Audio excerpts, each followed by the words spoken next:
Alright, this is Big Boss at Foxhound Woodsball, coming to you from Fort Lauderdale, and from my blog page over at outerheavenpaintball.blogspot.com. I'm also repping the guys from Acid Tactical. You can check them out over at acidtactical.com. And for this particular video, we're going to be discussing solutions to a lot of our problems relating to our markers, our equipment, stuff like that. It's like seeing the way paintball has evolved, seeing the way our world around us has evolved, or what we see as the so-called Gen Alpha, this kind of BS about the kids today as well as the kids coming up now. It's like they are spoiled rotten for anything ready-made. Yeah, for all of us that have grown up in the 80s, 90s, seen the GWAT unfold in front of us growing up, we all know that there are no real easy solutions. And sadly, the younger guys coming into the sport, it's like you see how they are so dependent on ready-made items. They don't know how to improvise. They don't know how to problem solve. And this is where paintball is really proving ground for a lot of things. And it's like we see these younger kids, especially these kids that have the access to all the latest and greatest, and if one thing is off, they'll have a fit about it. And you guys know what I'm talking about if you got kids, or if you've seen on videos about some of these kids that have complete breakdowns, need safe spaces from shit.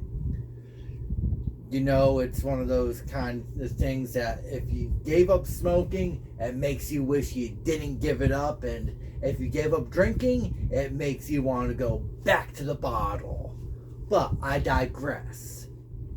Overall, we're discussing how to rig solutions for a lot of your more common problems that you're going to be finding with your markers or your equipment. But first, a word from our friends and sponsors over at Acid Tactical. You can check them out over at acidtactical.com. We'll be back right after this.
Okay, we're back, and as you can see here, I got two different types of horizontal tank pouches. These are both made by Modern Combat Sports, formerly known as Rap4. Hell, most of my gear is Modern Combat Sports at this point, and even my uniform is, but I quite frankly don't care. They have come a long way over the years from their days as Rap4 or Real Action Paintball, or as their critics would say, Crap4. But seeing the way it is now, yeah, they've got a few hiccups, and I have actually seen them trying to fix everything, and they're still innovating, so that is always a good thing. However, we're going to be showing how to deal with some problems. Now, as you can see with both of these things, question is, which one would be a first generation and which one would be a second generation? Now, there's no way to tell from looking at it up front, but you flip it over, here's where the problem lies with this stuff. This one here on my right hand is the Tiger Stripe one. As you can see, this one does not have the house webbing that's going along the middle to weave this thing in for a more secure fit.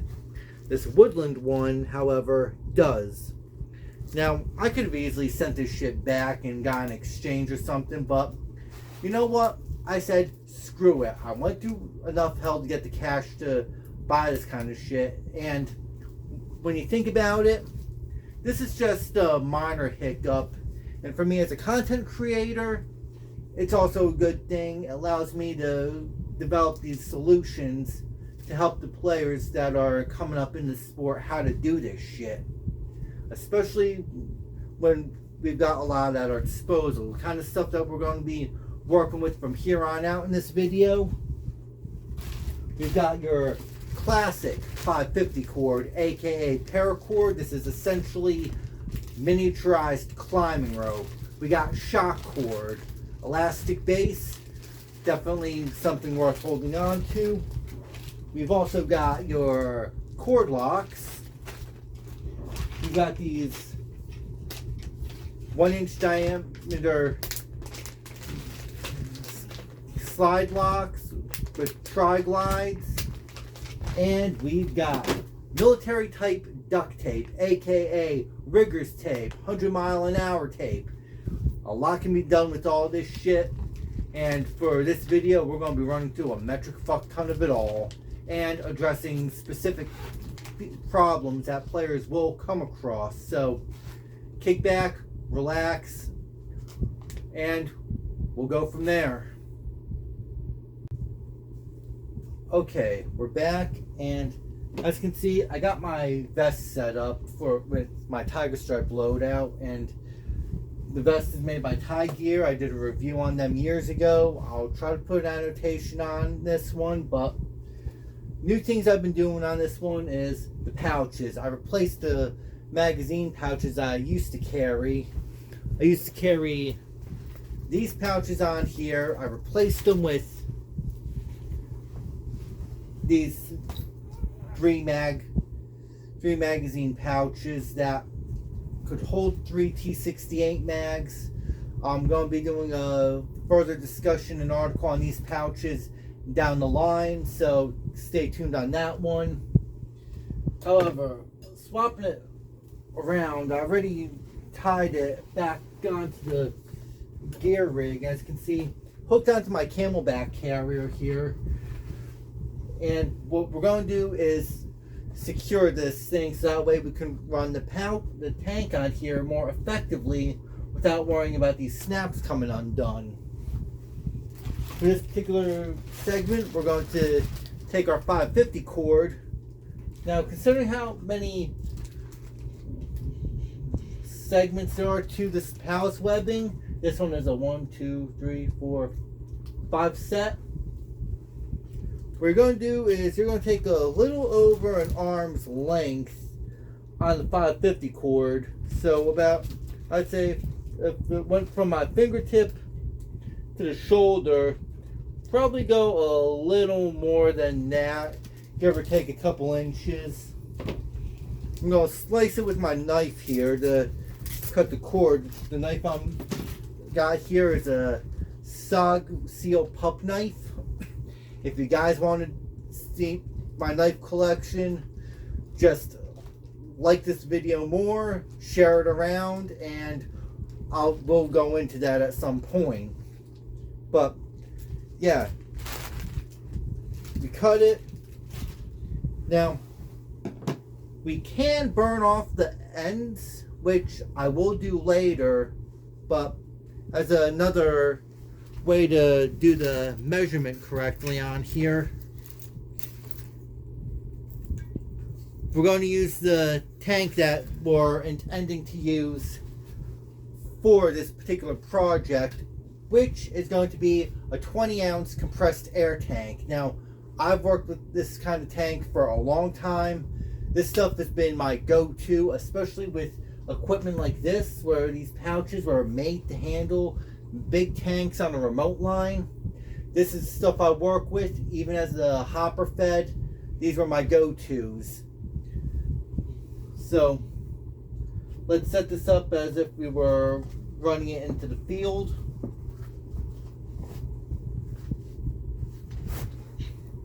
Now, as you can see, got this set up, wrapping this particular part around the tank itself and clipping it in. This should keep the thing secure.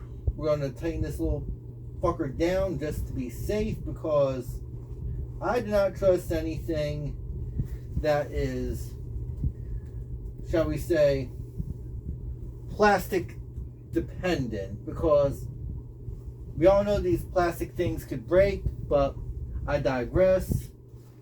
Now, tying this bitch down in here to keep it secure, what we're going to do is we're going to take our 550 cord, we're going to run it down into the PALS webbing to wrap it around the tank enough so that way it's secure, and then we're going to take care of it with some cord lock. So let me get this thing prepped and we'll be right back. Okay, now I got this thing already staged to give a good idea of what we're talking about. I got the paracord wrapped through the PALS webbing on the Camelback carrier, wrapped around the tank pouch, and secured with a cord lock and a simple overhand knot. What you need to do is take a measurement of your paracord. For it to pass through the PALS webbing like this, you've got to melt the ends of the paracord. Just be very careful when you do that and you'll be fine. Now, the way I did it was, because I melted it, it makes it easier to pass through the PALS webbing here, considering how this tank is being held anyway. And then ache it, as you can see, you leave enough of a loop up here, your two paracord ends, you're going to feed it through like this, come up, creates a bit of a knot here, and now what we're going to do is we're going to take our 550 cord and we're going to feed it through the cord lock. Now, these cord locks and the paracord you can get just about anywhere. Arts and craft shops, hardware shops. I got my shit on Amazon. Now, with that being said, feed the paracord through the cord lock. You may have to do both ends differently, but as you can see, we are tied in, tied down, and this particular thing is not going anywhere. The only thing that you will have to do now is make sure that this stuff doesn't go anywhere. Make sure you police up any loose ends to prevent snag hazards. Other than that, this tank is now secure to the pouch, and the pouch is secure to the rig, and it is not going anywhere. You are good to go from here. Now, let's see what other things that we can cook up. Okay, another thing paracord has a use for is improvising sling points. Now, this is what has been inspired by LARP teams during Vietnam, Special Forces units, especially when they're using the CAR-15 or XM177E1 and later E2. Now, as you can see, this is my U.S. Army Alpha Black. I've had this thing for God knows how many years. This one is just a base model. But, as you can see, I got a sling point here. I got an area here where I can wrap a sling attachment point. And I've got one right here, right where a bayonet mount would typically be on an actual AR type rifle. But what I'm doing is pretty much doing what was done by recon teams. Right here where would be a traditional gas pipe for the gun. I tied some paracord into here, and I tied paracord around the buttstock here. I should have mounted this stuff, but duct tape usually works for this particular problem as well, so I did that. Reason being was, instead of having it like a regular parade sling, I can easily sling this thing across my body just like a actual modern combat weapon with multiple sling points, and I can easily bring it up to my shoulder, can easily keep it down in a low position across my body and along my web gear to where this is actually comfortable enough for me to move around with. There's also enough play in the stock area where I have the paracord here to allow me to maneuver, bring the gun up, and I can easily switch over shoulders like this if I had to do dynamic weapon related movements. Other than that, this is set up specifically so that way I could just hold this here like so, and I can easily patrol with it. I can easily whip it up to the shoulder, engage, and that's it. Nothing fancy, nothing super high speed, but this shit fucking works. And for all of us tactical players that need to do stuff like this, this is definitely one of the most basic things that can be done. And for all you guys that want your ready-made shit, sorry, but sometimes the old ways are the best ways. So keep that in mind, especially for all you guys doing more historically driven shit. This is something to take into consideration, especially since this Alpha Black here is pretty reminiscent of Car 15. Your Tickman TMC would also be a good option to work with in that regard too, but we'll discuss that way down the line if I ever get one. Now, another issue is going to be using a Chi-Com chest rig. Now, we all know those things are not exactly the most high-speed things imaginable, and tying the shit around your back like an apron sucks. For all of us that have worked with that chest rig, we know what we're talking about. Now, I managed to rig it up already, so this is going to be a quick in and out job. Now, those belt keepers I was telling you about, those quick release buckles and the tri-glides, got them rigged up here on this Chi-Com chest rig. Now, the only thing that I really needed to know was the width of the straps, which are a 1-inch diameter, just like military MOLLE PALS webbing. So, knowing that, I was able to get the tri-glides and the buckles. That way, when I put this bitch on,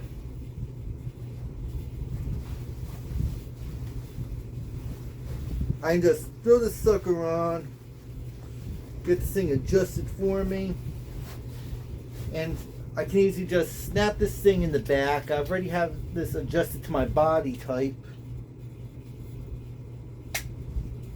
There we go. Set up, fully breathable, and I can even outfit this thing with anything else I need. You can see how it hooks onto my back right here. Easy, on, off. No fuss, no muss. This is a very simple modification. Anybody could do it. So with that being said, let's look at some other ideas. Okay, one of the things I got here is a bit of a failed project I was working on. This is going to be called a recon belt. Nothing special about that.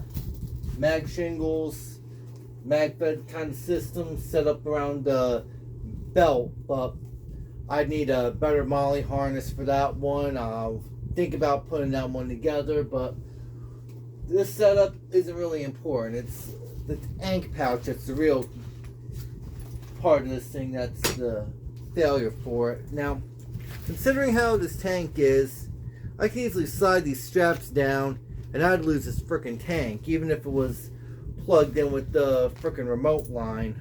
The way I had to fix that was using some shock cord here and a cord lock to be able to get this thing on and off. I got some other pictures of that too, just to give a better reference point.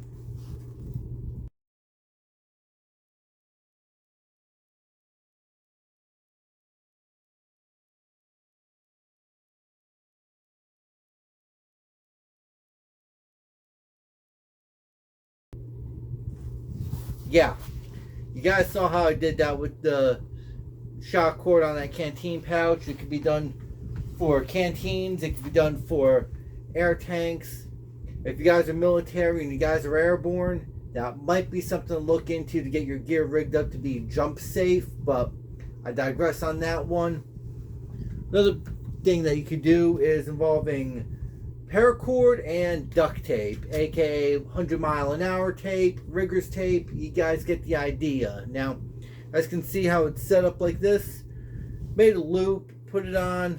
That way I can easily get a finger in here, maybe 2 fingers, or even 3, depending upon how crazy my situation is. Grab the mag from the pouch, slap it into the gun, bada bing, bada boom, I'm back in the fight. So, you can do other things with these, such as making mag couplers. Piece of cardboard, you wrap it up with some tape, you sandwich it between 2 mags, you tape the mags together. That way you have a fast reload in the field when you need it. Cuts back on reload times. I got some pictures of that one, so let me grab that one.